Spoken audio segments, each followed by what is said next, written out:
தீபம் அகர்பத்தி ஒரு தெய்வீக அனுபவம். பக்தி கிளீட்ஸ் ஆன்மீக அன்பர்களுக்கு என்னுடைய அன்பான ஆசீர்வாதத்தை தெரிவித்துக் கொள்கிறேன். பக்தி கிளீட்ஸை பொறுத்த வரைக்கும் குரு பயிற்சி, சனி பயிற்சி, ராகு கேது பயிற்சி, 3 பயிற்சிகள் முழுமையான பலன்களை சொன்னாலும் கூட அந்த முழுமையான பலனை முழுமையாக அனுபவிக்க முடியாத ஒரு நிலைதானே என்று கலங்கித்தான் போகின்றீர்கள். மன ரீதியா தளர்ந்து போகின்றீர்கள். இப்படிப்பட்ட காலத்துல பாத்தீங்கன்னா கிரகங்கள் நமக்கு சகாயம் செய்ய தொடங்குகின்றன. அந்த நல்ல வாய்ப்புகளை நமக்கு மனிதர்கள் மட்டுமல்ல தெய்வ சக்தியும் நமக்கு தருகின்றது. அதுல முதன்மையாக இருக்கக்கூடிய கிரகங்களுடைய தாராள குணம்தான். அந்த வகையில பார்த்தா இவன் கொடுத்தால் இவன் தடுப்பான் என்கின்ற ஒரு நிலைக்கு வார்த்தைக்கு சொந்தக்காரன் யாருன்னா கர்மாவின் கர்த்தா சனி பகவான். அந்த சனி பகவானை பொறுத்த வரைக்கும் 2.5 வருட காலம் இடையே பார்த்தீங்கன்னா நீண்ட பயணத்தில் இலை பார்ப்பது போல, தவித்த வாய்க்கு தண்ணீர் போல, பசித்த வயிற்றுக்கு ஒரு கவனம் உணவு போல ஒரு அருமையான வாய்ப்பு தான் தன்னுடைய கிரகங்கள் தன்னுடைய இயல்பு நிலையிலிருந்து சற்று மாறுதல். அந்த வகையில பார்க்கும்போது பாத்தீங்கன்னா இந்த ஜூலை மாசம் 26, 27 பாத்தீங்கன்னா சனி பகவான் வக்ரமாகின்றார். இந்த வக்ரம் பாத்தீங்கன்னா ராசி டு இதுல இருந்து ராசிக்கு இல்லை. பாத்தீங்கன்னா மீனத்தில் இருக்கக்கூடிய சனி பகவான், அதாவது பாத்தீங்கன்னா உத்திரட்டாதி 1ஆம் பாதத்திலிருந்து பாத்தீங்கன்னா பூரட்டாதி 4ஆம் பாதம் அந்த நட்சத்திரத்துக்குள் பயிற்சியாகின்றார்.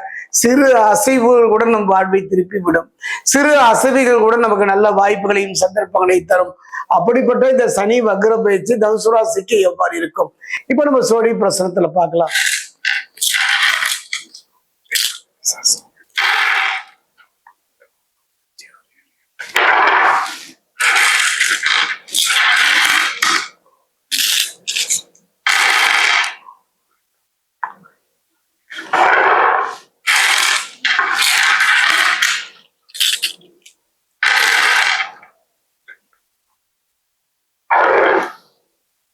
அதே நேரத்தில் பாத்தீங்கன்னா அந்த அர்த்தாசிரம சனியினுடைய கொடூரம் என்று சொன்னால் அது தொழில் ரீதியா, உடல் ரீதியா, மன ரீதியா கடுமையான பாதிப்புகளை தரக்கூடியது. கர்மாவுக்கு ஏற்ற பலன். அந்த வகையில் பார்க்கும்போது தனுசு ராசிக்காரர்கள் கலங்கித்தான் போனீர்கள். கண்ணீர் தான் சிந்தினீர்கள். சிந்திய கண்ணீருக்கு அளவில்லாமல் போய்விட்டது. தனுசு ராசியில் இருக்கக்கூடிய ஆணாயினும் பெண்ணாயினும் பாத்தீங்கன்னா இது ஒரு கொடூரமான ஒரு தாக்குதல் என்று தான் சொல்வேன். அந்த தாக்குதலிலிருந்து தப்பித்தோம் பிழைத்தோம் என்று வருவதெல்லாம் பூர்வ ஜென்ம புண்ணியம்தான். அந்த வகையில் தனுசு ராசியை பொறுத்த வரைக்கும் இந்த சனி வக்ரம், சனி பகவானுடைய வக்ரம் பயிற்சியை பொறுத்த வரைக்கும் கவலைப்பட வேண்டும். ஒரு மிகப்பெரிய ஒரு ஆறுதலை பெறக்கூடிய ஒரு காலகட்டம் தான். அதே நேரத்தில் 7 சனி முடிந்து அதை பார்த்தீங்கன்னா இந்த 7 சனியினுடைய தாக்கத்திலிருந்து விடுபடக்கூடிய ஒரு அருமையான காலம் ஒரு 138 நாட்கள். அதே நேரத்துல தைரியம், தன்னம்பிக்கையும், விடாமுயற்சியும் பலன் தர தொடங்கும் இந்த காலகட்டம்.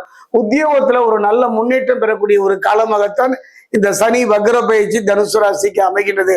தனுசு ராசிக்கு பொறுத்த வரைக்கும் அர்த்தாசிரம சனியா இந்த சனியினுடைய பலனை முழுமையாக அனுபவிக்கின்ற ஒரு காலமாக இருப்பதனால் அர்த்தாசிரம சனியினுடைய முழுமையான தாக்குதல் தளர்ந்து போகும். தளர்ந்து விட செய்வார் சனி பகவான். வக்ர சனியால் வரப்போகும் யோகங்கள் என்னன்னு பாத்தீங்கன்னா நல்ல வீடு, நல்ல குடும்பம், நல்ல தொழில், நல்ல முன்னேற்றம், மன நிம்மதி அத்தனையும் தாராளமாக கிடைக்கும். வாகன யோகம் தருகின்ற ஒரு அருமையான சந்தர்ப்பம். பழைய வாகனத்தை மாற்றி புது வாகனம் வாங்கக்கூடிய ஒரு சந்தர்ப்பம். அதே நேரம் கூடுதல் கவனம் தேவை. இரவு நேர பயணங்களிலோ வண்டி வாகனங்களிலோ போகும்போதோ கொஞ்சம் கவனமாக இருந்தாலே போடும். அதே நேரத்துல இனி 7 சனியினுடைய குறிப்பா இந்த அர்த்தாசிரம சனியுடைய பயம் இனி இல்லை. இந்த 138 நாட்கள் அருமையான சந்தர்ப்பம், ஒரு வாய்ப்பு, தொழில ஒரு நல்ல முன்னேற்றம், அதாவது இடம் மாறுதல்னு சொல்லுவாங்க. பதவி உயர்வோடு கூடிய இடம் மாறுதல். அரசு துறையில வேலை செய்பவர்களுக்கும் புதிய தொழிலை தொடங்குவதற்கும் ஒரு சரியான சந்தர்ப்பம், சரியான வாய்ப்பு கிட்டுகின்ற ஒரு காலமாக இந்த அர்த்தாசிரம சனி தனுசு ராசிக்கு அமைகின்றது.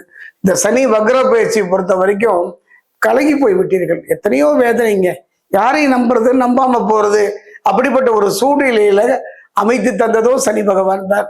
அதே நேரத்துல சனி வக்ரமானது சற்று தளர்வை தருகின்றது, சற்று ஓய்வை தருகின்றது, சற்று நிம்மதியை தருகின்றது. ஏராளமான பிரச்சனைகளுக்கு ஒரு தீர்வை தரக்கூடிய ஒரு காலமே இந்த சனி வக்ர பயிற்சி தனுசு ராசிக்கு. அதே நேரத்துல பார்த்தீங்கன்னா 7 சனியுடைய முழு பாதிப்புகளிலிருந்து முற்றிலும் விடுபடக்கூடிய ஒரு காலமாக இந்த காலம் அமைகின்றது. புதிய வீடு கட்டுதல், இந்த வீடு சம்பந்தமான பிரச்சனைகள், இட சம்பந்தமான பிரச்சனைகளில் இருந்து ஒரு நிம்மதி தரக்கூடிய ஒரு காலமாக அமையும். வாங்கிய கடனை அடைப்பதற்கு நல்ல வாய்ப்பும் சந்தர்ப்பம் இந்த காலகட்டத்தில் அமையும். அதே நேரம் பார்த்தீங்கன்னா தெய்வ பலம் நமக்கு என்றாலும் துணையாகத்தான் இருக்கும். காலம் அப்படித்தான் இருக்கின்றது. சொல்வார்கள் அல்லவா பெரியவர்கள், காலம் செய்வது போல என்று. அந்த வகையில் பார்க்கும் பொழுது இந்த காலகட்டம் அருமையான சந்தர்ப்பம். ஒரு மனிதனுக்கு ஒரு வாய்ப்பு கிடைக்குது, ஒரு சந்தர்ப்பம் கிடைக்குதுன்னா அதை பிடித்த அரசியல்ல, ஆன்மீகத்துல, பொது வாழ்க்கையில, தொழில நல்ல முன்னேற்றத்தை அடைந்தவர்களையெல்லாம் என் வாழ்வில் சந்தித்திருக்கிறேன். அந்த வகையில ஒரு மாற்றம் தரக்கூடிய, ஒரு முன்னேற்றம் தரக்கூடிய, பிரச்சனைகளுக்கு தீர்வு தரக்கூடிய ஒரு காலம் இந்த சனி வக்ர பயிற்சி. தனுசு ராசிக்கு தெய்வ பலம் சொன்னேன் அல்லவா, தெய்வம் தான். அனுபவ மனிதனுடைய வாழ்க்கையில் நம்முடைய கவலைகளையும் கண்ணீரையும் துன்பத்தையும் கேட்பதற்கு யார் இருக்கின்றார்கள்? கவலைகளும் கண்ணீரும் வரும்பொழுதோ, நாம் இருப்பதை இழந்து தவித்து நிற்கும் பொழுதோ யார் துணையும் நமக்கு கிட்டாது. ஆறுதலை தரக்கூடியது ஆண்டவன் தாங்க. அந்த ஆண்டவனை சார்ந்த ஜோதிடம் தான் ஒரு அருமையான கிரகம் சனி பகவான். சனி பகவானினுடைய பாதத்தை முழுமையாக பற்றி கொள்ளுங்கள். திருத்தணி பாதசனீஸ்வரர் ஆலயம் சென்று அங்கு தரக்கூடிய நல்லெண்ணெயை கொண்டு அவருக்கு உங்க கையாலே அபிஷேகம் பண்ணுங்க. அதே நேரம் பார்த்தீங்கன்னா மகா கணபதி எளிமைக்கு எளிமையானவன். இவனை மாதிரி ஒரு கருணை கடல் யாரும் இல்லைங்க. இந்த சிவசுதரனாகிய மகா கணபதிக்கு அருகம்புல் மாலை சாத்தி வழிபடுவதும், அனுமன் ஆலயம் சென்று அனுமனை வழிபடுவது செய்வதும் இந்த காலகட்டத்தில் இழந்ததை திரும்ப பெறக்கூடிய நல்ல வாய்ப்பு, நல்ல சந்தர்ப்பம் தரக்கூடிய ஒரு காலம் இந்த சனி வக்ர பயிற்சி தனுசு ராசிக்கு.